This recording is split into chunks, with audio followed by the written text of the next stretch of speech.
It's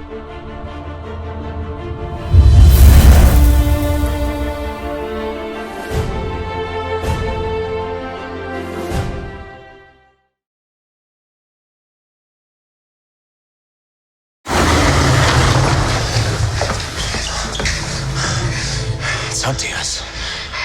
No, it's hunting Danny. Why, Danny? Because that's what she fears. Come on. Help me. All right, 1, 2, 3.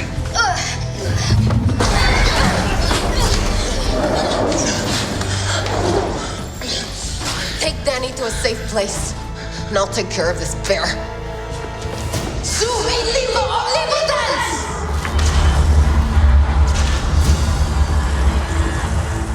What are you going to do? I'm going to play with them. Get her out of here.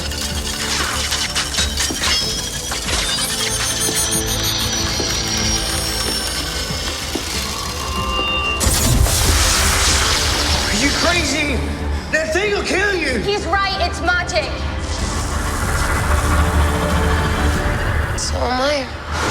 No, Ellie!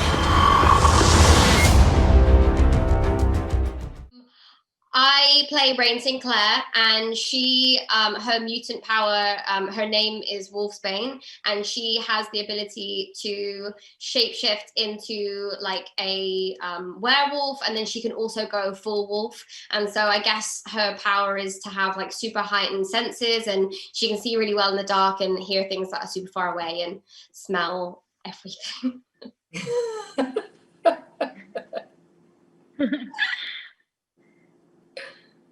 Hi, I play Danny Moonstar, and my power is to make people's deepest fears come to life. And it can like really physically hurt you, it can kill you. Yeah, it's a Mirage, which is my superhero name, Mirage.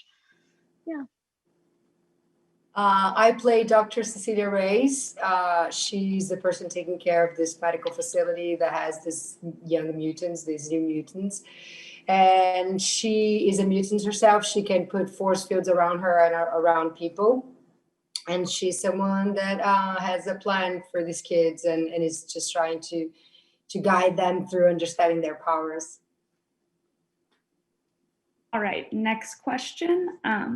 How did you approach these characters, each of whom has suffered some pretty hardcore stuff? I imagine there is a fine line between playing your roles as someone the audience feels for and can relate to without making them whiny and annoying. Ooh, interesting question, girls.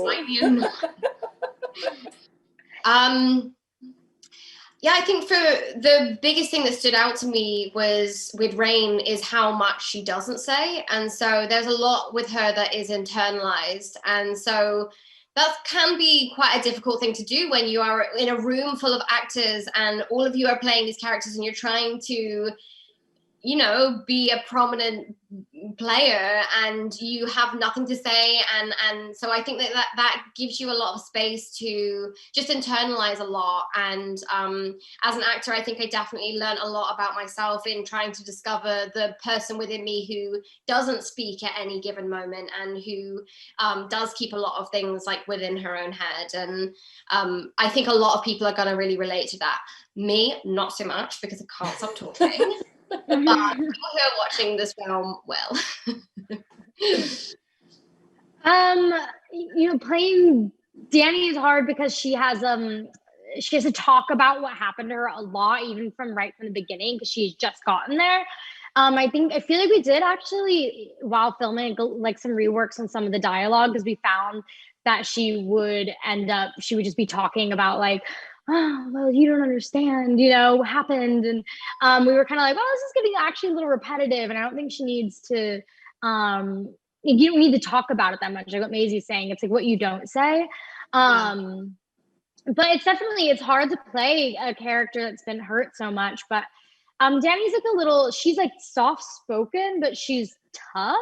So she's like, I think she's like an in-between of Anya and Maisie's character, where she's like kind of like a little moody and aggressive, but she's also very shy and soft-spoken and like a little numbed out by all the pain that she's feeling. So I tried to go that direction instead of going into whiny. But you know, yeah. I think it's really cool that you see that all of you guys, I mean, you guys achieved something that was interesting, that normally these characters are always portrayed in normal films, meaning not action or hero films, superhero films. They would be the problematic teen, or the teen that has issues, or the teen that is like there's always something related to that. And this film, in a way, which I think the X-Men always do, is that what is called the different and what is the one that is not the normal, they are the heroes, and their struggle is what makes this stronger. And I think you guys really understood that with Josh, with the work that you guys did was really nice to see, is that through the work and through the preparation, understanding these traumas, being character driven, it's what made the film different, meaning you guys from the pain becoming powerful. Yeah. Amazing. That's all Sorry, the time. I spoke. No, that's totally fine. Okay, here we go.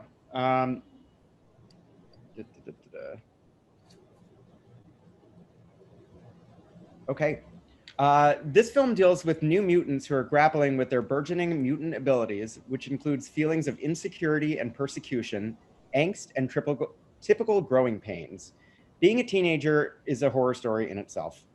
Do you think teenagers today face similar issues and problems? Did that have any effect on you taking the role, or did it help you in the creation of your character? I think the thing is, if you're lucky enough to be of a certain age, every person has been through teenagedom. You know, every person can draw on something that connects us all. Teenagers today, they've got social media, which, I mean, I think I was born in '96, so I was around when it was like coming up, but I think that must be really, really stressful nowadays. Yeah. Yeah, I agree. I think, I mean, we've talked about this so much today, but it's the growing pains of, you know, getting the pressures heightened and being expected so much, and you know so little, and you have your body changing, and you're exponentially having to mature really quickly. So people from all over the world can relate to that if you're of a certain age, for sure. Cool. Charlie, anything to add, or? Kind of just, yeah, what we spoke about and what they said.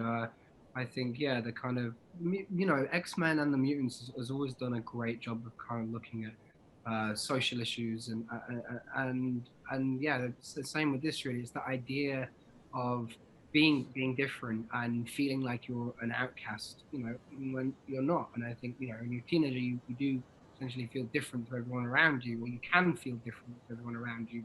You know, you're not alone, and that's kind of the message of the movie: is you're not alone, and as a teenager, you're not, you know, alone. Great. So The New Mutants is the first horror thriller to be set in Marvel's X-Men universe. It's also the first big studio film to come out during months and months of quarantining due to the global COVID-19 pandemic.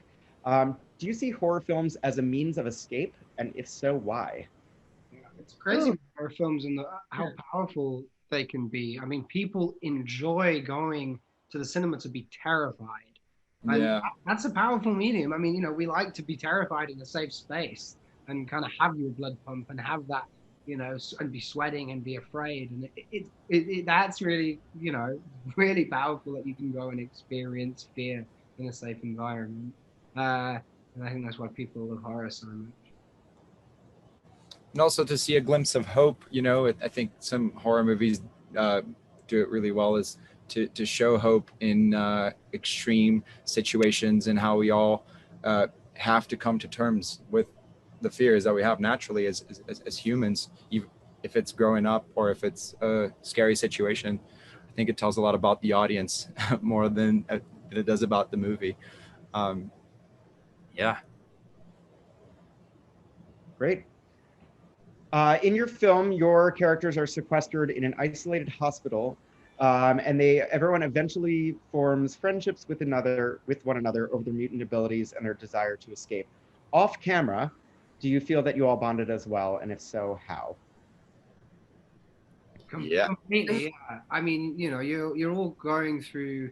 We're all as actors and as young actors, we're all going through this experience together of, you know, getting jobs, learning from each other, and then especially with this, you know, there's quite a large expectation when you join a superhero movie, kind of make these characters live up to the comic characters, and you know, so you all kind of confide in each other and help each other, you know, in that process. And then just as we, you know, we're early 20s when we make this movie, so just as young 20-year-olds all kind of coming together, you know, you're gonna kind of bond and connect. So true. Yeah. And also, All right. I was joking with. Sorry, you go. No, Please. Let's move on. No, that was my last question. So anything you'd like to add? No. I was just gonna say we were joking with Josh that you know, people complain about quarantine, saying, "Oh, I'm cooped in," but you know, this is how most of our lives is actually spent. We're cooped in somewhere, filming something if we're lucky, and we were cooped in together. So I think the world's experiencing something pretty similar to what we do. That was all I can add. Basically saying being an actor is a lonely job. Lonely. Right? Futurepreviews.com. Whoa! Go behind the scenes of movies. Subscribe to Future Flicks YouTube channel.